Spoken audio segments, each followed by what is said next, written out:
So you wanted to see how I did my melted wax crayon painting, and I did a time lapse for you already, but needs a little bit more explanation. So basically, the only tools I'm using here are, sorry, backlight, my canvas, which is just a standard, I got it from Walmart, canvas, a 64 pack of Crayola crayons, and a $2 high temp Walmart hot glue gun. You can tell that it's been in use because it's smoking a little bit.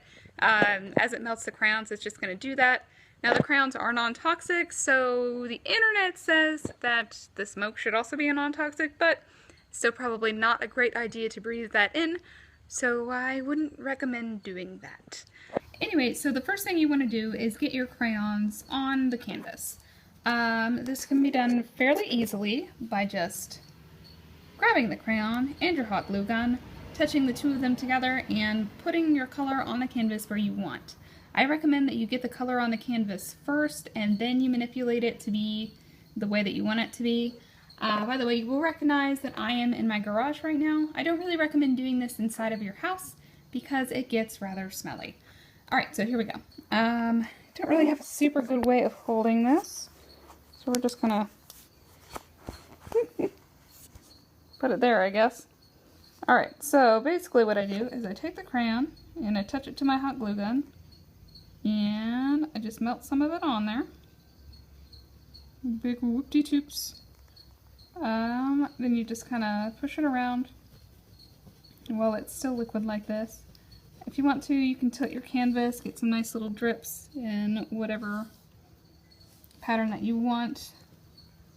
But I'm not a huge fan of drips, so I'm just kind of painting here. Once you have your wax on the canvas where you want it, if you let it dry, you can blow on it to kind of make that happen faster. You can actually manipulate it on the canvas. As you can see, I'm pushing it into little spirals, which is pretty simple. All I do is make ridges.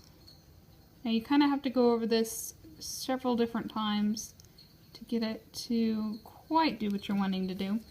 And you might want to spread out the wax a little bit more so that more of the canvas shows through, which is ideal in my case here. Maybe not in yours. Depends on what you are trying to make. But you can kind of see here how as I go back over it, it gets a little thinner and it forms these little ridges, which are what are my ridges of the spirals here.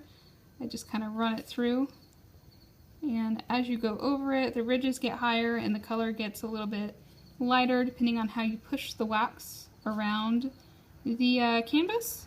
And honestly, that's what I'm doing.